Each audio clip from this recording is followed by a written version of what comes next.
Hi, my name is Petr Broz. I'm a developer advocate at Autodesk, and in this short video, I would like to introduce you to GitHub Codespaces and show you how you can use this feature to quickly spin up an existing Autodesk Platform Services application in a remote development environment so that you can explore the application while it runs, debug it, and potentially even make it accessible to other people on the internet. All right, what we'll need, first of all, you'll need an existing account with Autodesk Platform Services and an existing APS application. In my case, I've already created an application that I'm going to use in my demo. And the second thing, you'll need a GitHub account. The free tier is totally fine because the GitHub Codespaces provide some generous storage and compute time allowances in the free tier each month as well. And finally, I found Chromium-based browsers, Chrome or Edge, being the most efficient when using the coding environment within a Codespace in a browser. So I'd recommend that you go either with Chrome or Edge or maybe Brave for this exercise. All right. What we'll do is first, we'll want to find an existing GitHub repo with an APS application that we want to test. What I'll do in my case, I'll go to documentation code samples. This is where we list a curated set of code samples generated by our developer advocacy team. And I'll pick the first application available here, the simple viewer implemented in Node.js. Now, if I wanted to, I could create a Codespace from here directly because I'm one of the authors and members of this organization. But in your case, you probably won't have this option. So I would recommend that you first fork your selected GitHub repo under your own account by clicking the fork button, selecting a name for the repository under your own account, and then hitting the create fork button.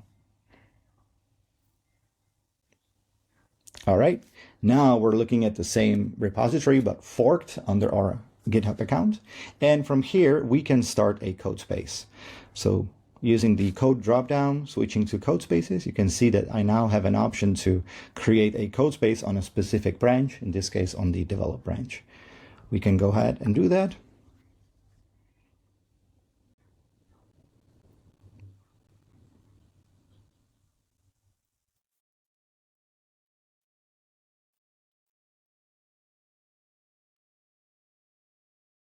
And now we can see that GitHub has initialized a remote development environment for us and opened the VS Code editor in the browser sitting within that remote environment. Again, just to make it really clear, this is not Visual Studio Code running on my machine, having access to my own host system. We here are inside a remote development environment. We can check that by running a command something like cat etc os release. We can see that this is actually a Ubuntu 24 system that we're currently running on. All right, now what we can do is install dependencies for our project as explained in the README file. So we can type npm install in the terminal, which will install all the Node.js dependencies required by this specific project in my case. Then, before we run the application, or actually if we try and run the application using something like npm start, it will fail because we have not provided any environment variables to the server. Specifically for my demo, for my code sample, the two required environment variables are the APS client ID and APS client secret.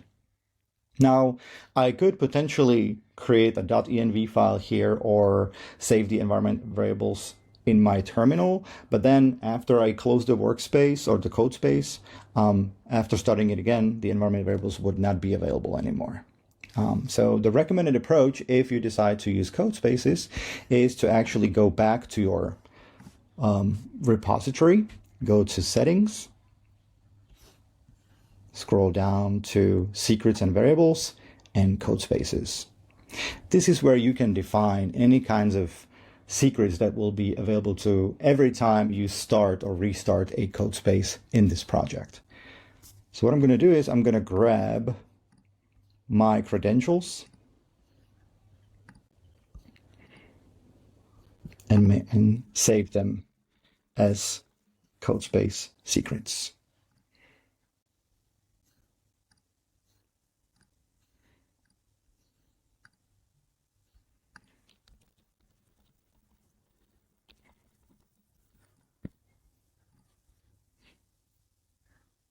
All right.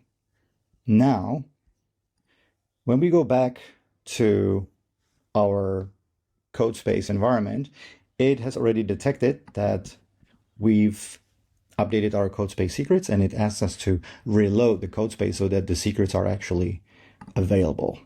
So we can hit reload.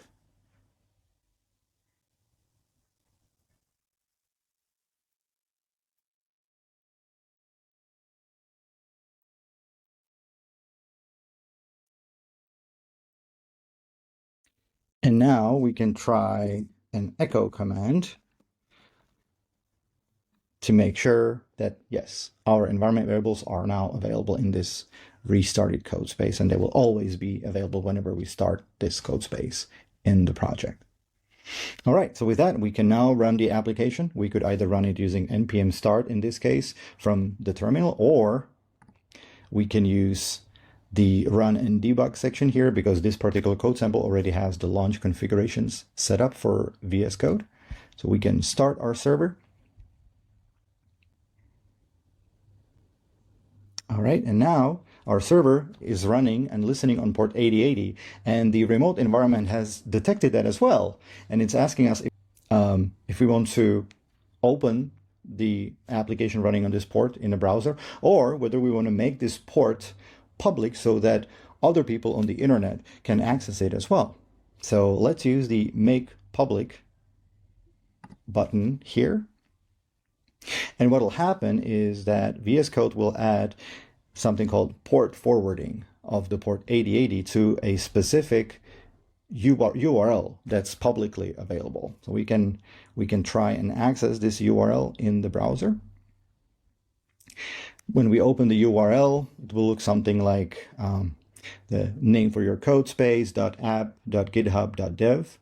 When we open it for the first time, it'll ask it for permission, or it'll confirm a warning that we should only continue to this website if we trust the author of it.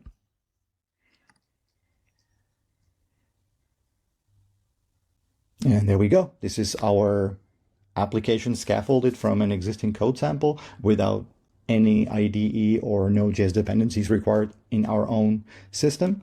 We can quickly try the application by hitting the upload button and uploading a sample design. Let's say this RST basic sample project.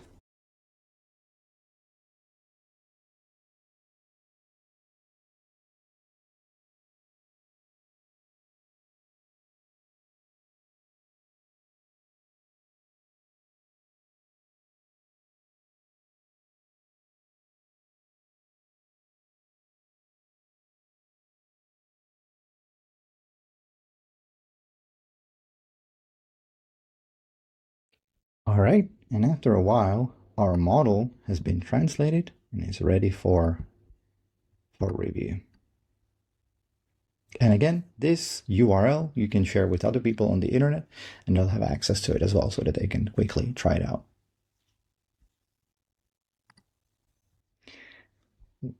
Now, as we mentioned, Codespaces do have some quota for your storage and compute time each month. So you don't want to keep the Codespaces running for too long or let them run forever. We can stop our application in Codespaces. And if we go back to our repository, we can see when we go to Codespaces that a Codespace is still available and active. When you're done with your experiments, you can either stop the Codespace, which will not consume any more compute time for this month's quota. I mean, I believe the Codespace also automatically stops after 30 minutes of inactivity. So if you stop the Codespace, no more compute time is being consumed, but the storage for anything that's in your Codespace is still counting towards that monthly storage quota. So if you're not planning on coming back to your project, you can actually just go ahead and delete the Codespace entirely. And then again, later, if needed, you can always come back to your GitHub repo, start the Codespace again, and the secrets that you've configured in settings will be available to the new Codespace as usual.